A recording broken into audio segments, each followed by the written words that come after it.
Ndugu zangu, tuko hapa ikiwa ni sehemu ya maadhimisho ya sherehe za Muungano kutimiza miaka 62. Leo ni tarehe 25, lakini kilele ni tarehe 26 kesho. Haya mambo tunayafanya na kuyasherehekea kwa sababu si jambo dogo. Huu muungano msiuchukulie poa. Tusichukulie mambo poa na mazoea. Ukitaka kujua kwamba muungano huu sio mchezo, kwanza tuelewe nini maana ya muungano. Muungano ni pale panapokuwa na vitu zaidi ya kimoja, vikawa viwili au zaidi.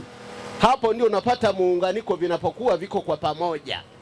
Muungano huu tunausherekea kwa sababu ndio muungano pekee uliodumu na ulio hai katika bara la Afrika. Si kwamba kujawahi kuwa na jitihada za kuwa na muungano wa mataifa mbalimbali. Hapana. Kwenye bara la Afrika jitihada zimekuwepo za kuunganisha nchi, lakini inashindikana. Muungano pekee na wa mfano uliodumu barani Afrika na unaendelea kudumu ni muungano wa Tanganyika na Zanzibar ambao leo unatimiza miaka 62. Na kikubwa zaidi, ili muungano udumu, lazima tudumishe amani na lazima tudumishe upendo miongoni mwetu. Tunaelewana ndugu zangu? Na katika kusherehekea tulikuwa na shughuli ya kufanya usafi siku ya leo, ikiwa ni sehemu ya kusherehekea miaka 62 ya muungano. Niwapongeze kwa jinsi mlivyojitokeza kufanya usafi siku ya leo.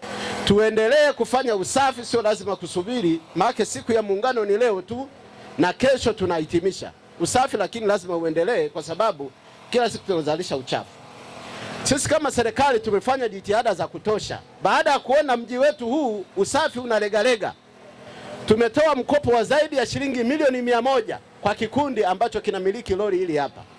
Hili lori ni mkopo wa serikali. Tumewapa zaidi ya milioni 100, wameajiri watu wanaofanya usafi, lakini ndio wanapita huku. Sisi tunachangia kuhakikisha kwamba tunazalisha uchafu, lakini tunachangia usafi uweze kufanyika. Kuna gharama kidogo tunachangia, nafahamu. Lakini tufahamu kwamba changamoto kubwa kwenye usafi na uchafu tunaozalisha ni jambo moja. Kwanza, hatujajua namna ya kutenganisha taka. Kuchukua taka zinazooza, kuchukua taka za plastiki, kuchukua taka za glasi na vitu vingine tukazitenga. Niwaambie ndugu zangu, sasa hivi biashara imebadilika. Hizi taka ni biashara hizi. Mnanielewa vizuri? Ninyi mnacheza na biashara, mnacheza na fursa, mnaita taka. Hizi taka ni biashara. Ukiweza kutenganisha taka zako, ukachukua za plastiki ukazitenga vizuri, kama ni chupa, kama ni mfuko ya nailoni ukaitenga vizuri sana, ukawa na mzigo wa kutosha, bado unasaidia, utaziuza. Si mnanielewa? Mnanielewa? Undeni basi hata vikundi, tuachane na kutupa takataka ovyo, tunatupa hela. Kuna watu tumewapa mkopo, sisi serikali kupitia halmashauri tumewapa mkopo watu wanaochakata hizi taka. Wanachakata plastiki na vitu vyote vya mpira na glasi. Tumewapa mkopo zaidi ya shilingi milioni 100. Wakaagiza mashine ya kuchakata taka kutoka China. Mashine hiyo iko hapa, imeshafungwa na wanaendelea na uchakataji. Anayetaka anaweza akaenda akaona. Wanakusanya taka maeneo mbalimbali. Zile taka wakishazifunga, ile mashine inazikusanya, inazifunga. Ikishazifunga wanapeleka viwandani kwenda kuuza. Wanauza na wanarejesha mkopo. Hizi taka mnacheza na fedha. Hawa watakuja watazinunua kutoka kwenu. Amani, mtu alikuwa akionekana, maki ilikuwa ni msemo umezoeleka. Wanasema wewe subiri tu, utaokota makopo tu. Si ndio walikuwa wanasema? Kwamba huyu ataokota makopo tu. Walikuwa naona kuokota makopo ni kazi ya nani? Kazi ya nani? Ya kichaa, si ndio? Sasa hivi ni biashara, sio kazi ya kichaa. Ile ni biashara. Wewe uokota makopo, sio kwamba wewe ni kichaa, unatafuta pesa.